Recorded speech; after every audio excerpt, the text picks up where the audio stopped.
ശ്രോതാക്കൾ അല്ലെങ്കിൽ നമ്മുടെ കാഴ്ചക്കാർ കാണാനോ അറിയാനോ ആഗ്രഹിക്കുന്ന ഒരു കാര്യം തന്നെയാണ്. അയോധ്യയിൽ ഞാൻ നേരത്തെ സൂചിപ്പിച്ചു, രാമകാലത്തിൻ്റെ ഒരു പുനരാഗമനമാണ് അവിടെ നമ്മൾ കണ്ടുകൊണ്ടിരിക്കുന്നത്. അതിൽ ഏറ്റവും പ്രധാനപ്പെട്ട കാര്യം ആധ്യാത്മികതയുടെ കേന്ദ്രമായി, ലോകത്തിലെ പ്രധാന കേന്ദ്രമായി അയോധ്യ മാറിക്കഴിഞ്ഞു. ഇപ്പോൾ ഈ ഡിസംബർ എത്തുന്നതോടുകൂടി കണക്കുകൾ സൂചിപ്പിക്കുന്നത് 50 കോടി ആളുകൾ, ഏതാണ്ട് ഭാരതത്തിൻ്റെ മൊത്തം ജനസംഖ്യയുടെ ഒരു തരത്തിൽ പറഞ്ഞാൽ ഏകദേശം ഒരു 40% ആളുകൾ സംഖ്യയുടെ അർത്ഥത്തിൽ അവിടെ എത്തിക്കഴിഞ്ഞിരിക്കുന്നു ദർശകരായിട്ട്. ഇത് ലോകത്തെ ഒരു ആധ്യാത്മിക കേന്ദ്രത്തിനും, ഇതൊരു മത്സരത്തിൻ്റെ കാര്യമൊന്നുമല്ല ഞാൻ പറയുന്നത്, അതാണ് അതിൻ്റെ ആകർഷക ശേഷി. അത് സംഭവിച്ചിരിക്കുന്നു. ഇത്ര കോടിക്കണക്കിന് ആളുകൾ അവിടെ സന്ദർശിച്ചു. ഇതുമാത്രമല്ല, അതിലൂടെ ജീവിത സായുജ്യം നേടുന്ന ആളുകളുടെ സംഖ്യ വർദ്ധിക്കുന്നു എന്നതൊന്ന്. 2, ഭാരതം ലോകത്തിൻ്റെ ശ്രദ്ധാകേന്ദ്രമായി മാറുന്നതിൻ്റെ ഒരു വലിയ പങ്ക് അയോധ്യ നിർവഹിക്കുന്നു എന്നതാണ് മറ്റൊരു കാര്യം. പിന്നെ അവിടെ നടക്കുന്ന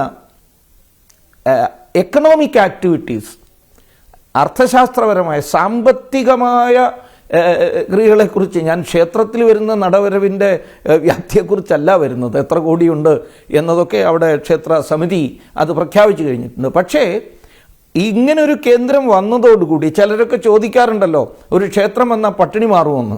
മാറും എന്നത് നമ്മുടെ മുമ്പിൽ കാണുന്ന ഏറ്റവും നല്ല ഉദാഹരണമാണ് അയോധ്യ.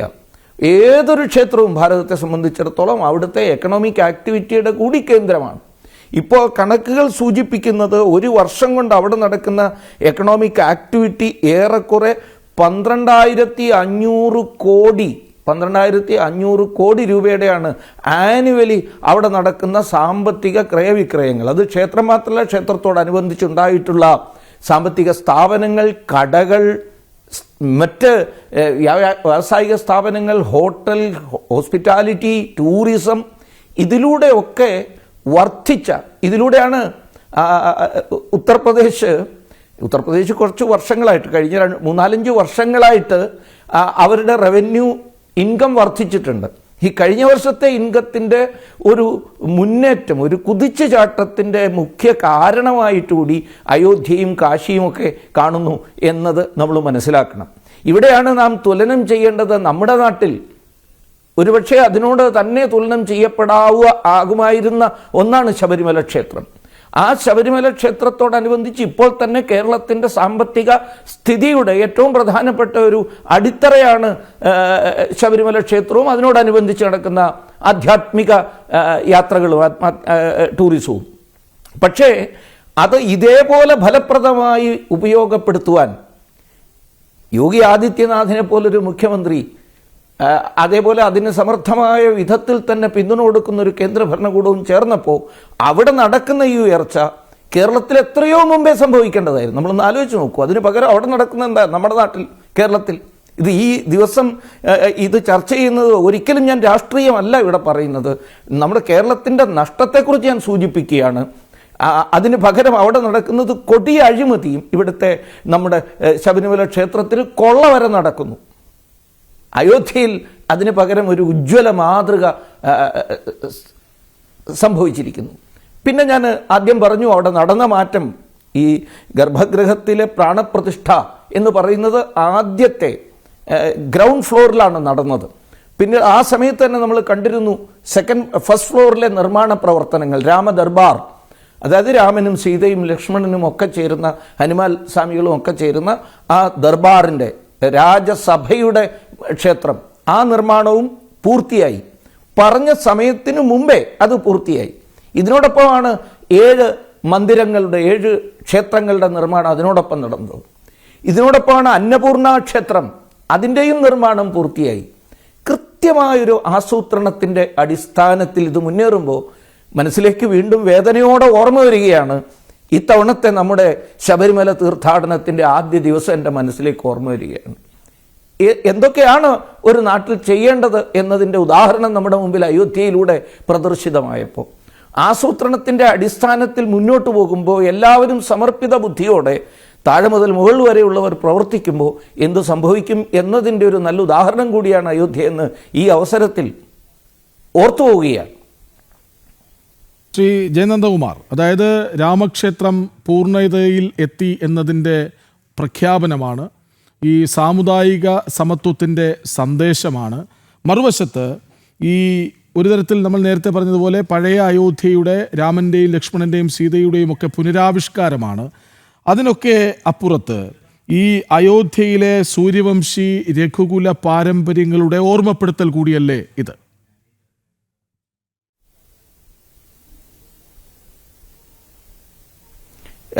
അത് തന്നെയാണ് അവർ മുന്നോട്ട് വെച്ച ആശയങ്ങൾ ഓരോന്നും. ആ ആശയം കാലാതീതമാണ്. അത് ത്രേതായുഗത്തിൽ മാത്രം പ്രസക്തിയുള്ള ഒരു സന്ദേശമല്ല അവരുയർത്തിയത്. അവരുയർത്തിയ സന്ദേശം കാലാതിവർത്തിയായിട്ടുള്ള ത്രികാലാതീതമായ സന്ദേശമാണ്. സനാതനധർമ്മത്തിൻ്റെ സന്ദേശമാണ് അവരുയർത്തിയത്. രാമൻ്റെ ജീവിതത്തെക്കുറിച്ച് വാൽമീകി അതുകൊണ്ടാണ് രാമോ വിഗ്രഹവാൻ ധർമ്മ എന്ന് പറയുന്നത്. ധർമ്മത്തിൻ്റെ പ്രതീകമാണ് രാമൻ എന്ന് പറയുന്നത്.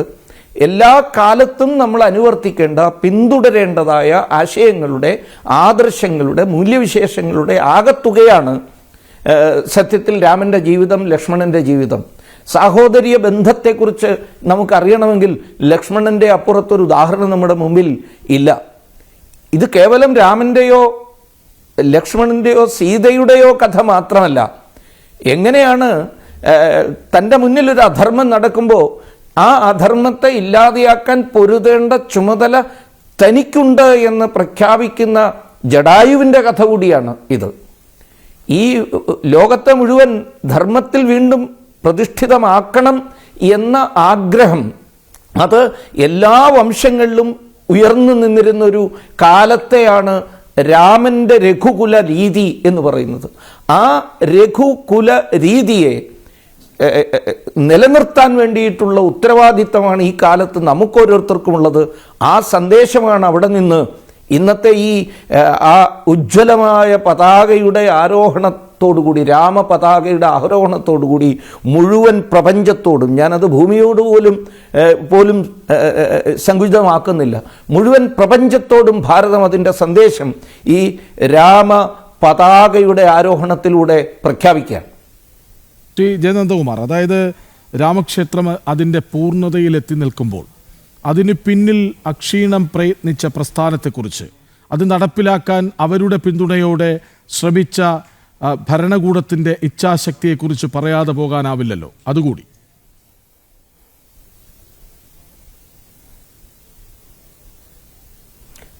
അതിനെക്കുറിച്ചാണ് ഞാൻ കുറച്ച് മുമ്പേ ഉള്ള ചോദ്യത്തിന് ഉത്തരമായി ഞാൻ സൂചിപ്പിച്ചത്.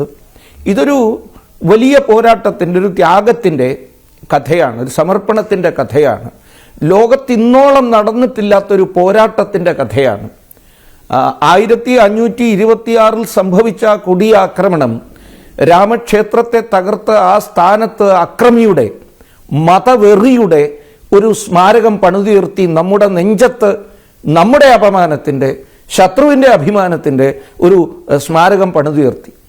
അതിനെ മതപരമായ ചട്ടക്കൂടുകൾക്കുള്ളിൽ അല്ലാതെ അതിനപ്പുറത്ത് ഒരു രാഷ്ട്രത്തിൻ്റെ പ്രതീകത്തെ നശിപ്പിച്ചാൽ അതിനെ പുനഃസ്ഥാപിക്കേണ്ടത് നമ്മുടെ ഓരോരുത്തരുടെയും കർത്തവ്യമാണ്, ജന്മകർത്തവ്യമാണ്, തലമുറകളുടെ കർത്തവ്യമാണ് എന്ന് ബോധ്യത്തോടു കൂടി പൊരുതി തുടങ്ങിയ പോരാളികൾ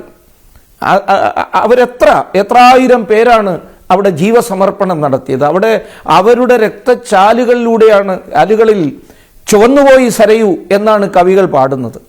അങ്ങനെ തുടർന്നു പോകുന്ന ആ പോരാട്ടം എത്രയോ കാലത്തിൻ്റെ പോരാട്ടം. ദുഃഖമായിരുന്നു തളം കെട്ടി നിന്നിരുന്നത് എല്ലായിടത്തും. പരാക്രമത്തോടെ യുദ്ധം ചെയ്യുമ്പോഴും ദുഃഖസ്മൃതികളാണ് നമ്മുടെ മുന്നിലുണ്ടായിരുന്നത്. അങ്ങനെയുള്ള ഒരു കളക്റ്റീവ് ആഗണി, അതിനെയാണ് ഒരു സമാഹിതമായ വേദന എന്ന് പറയുന്നത്. ആ ആഗണിയിലായിരുന്ന ഭാരതം ഒരു കളക്റ്റീവ് ബ്ലിസ്സിലേക്ക്, ഒരു സമാഹിതമായ സംയോജിതമായ ആനന്ദത്തിൻ്റെ ഉച്ചകോടിയിലേക്ക് നടന്നെടുക്കുന്നു ഈ പോരാട്ടങ്ങളിലൂടെ. ആയിരക്കണക്കിന് ആളുകൾ നടത്തിയ പോരാട്ടം. അവസാനം അത് നമ്മളെല്ലാം മനസ്സിലാക്കുന്നത് പോലെ സിഖ് വംശത്തിൽപ്പെട്ട ആളുകളുടെ പോരാട്ടം ഇന്ന് മറ്റൊരു മഹത്തരമായ ദിനം കൂടിയാണ് എന്നത് ഓർക്കാതിരിക്കാൻ പറ്റില്ല. സിഖുകാരുടെ 8ാമത്തെ ഗുരുവായിരുന്ന ഗുരു തേജ് ബഹദൂർ അദ്ദേഹത്തിൻ്റെ സഞ്ചാര വേളയിൽ വന്ന് 48 മണിക്കൂർ അഭംഗുരം തപം ചെയ്ത ഇടമാണ് അയോധ്യ. ആ തപസ്സിനെ കുറിച്ച് ഞാൻ പറയുന്നത്, അവിടെ സിഖ് വംശത്തിൽപ്പെട്ട ആളുകളും രാമന്റെ ആ ക്ഷേത്ര പുനഃസ്ഥാപനത്തിന് വേണ്ടി നടത്തിയ പോരാട്ടത്തിന്റെ ഓർമ്മകൾ കൂടി അയവിറക്കുന്നതിന് വേണ്ടിയിട്ടാണ്. അങ്ങനെ എല്ലാ വിഭാഗങ്ങളിൽപ്പെട്ടവരും നടത്തിയ പോരാട്ടത്തിന് ഒരു ദേശീയമായ സംഘടനയുടെ മാനം കൈവരുന്നത് മാർഗദർശക മണ്ഡലം സന്യാസി ശ്രേഷ്ഠന്മാർ ഒരു തീരുമാനമെടുക്കുമ്പോഴാണ്. അയോധ്യയിലെ ക്ഷേത്രം പുനഃസ്ഥാപിക്കാതെ വിശ്രമമില്ല എന്ന് സ്വതന്ത്ര ഭാരതത്തിൽ തീരുമാനമെടുക്കുന്നു. അതിൻ്റെ തുടക്കമെന്നോണം രാമലാല വീണ്ടും പുനരവതരിക്കുന്നു രാമക്ഷേത്രത്തിൻ്റെ ഉള്ളിൽ, ഒരു അത്ഭുതം പോലെ ഒരു രാത്രിയിൽ.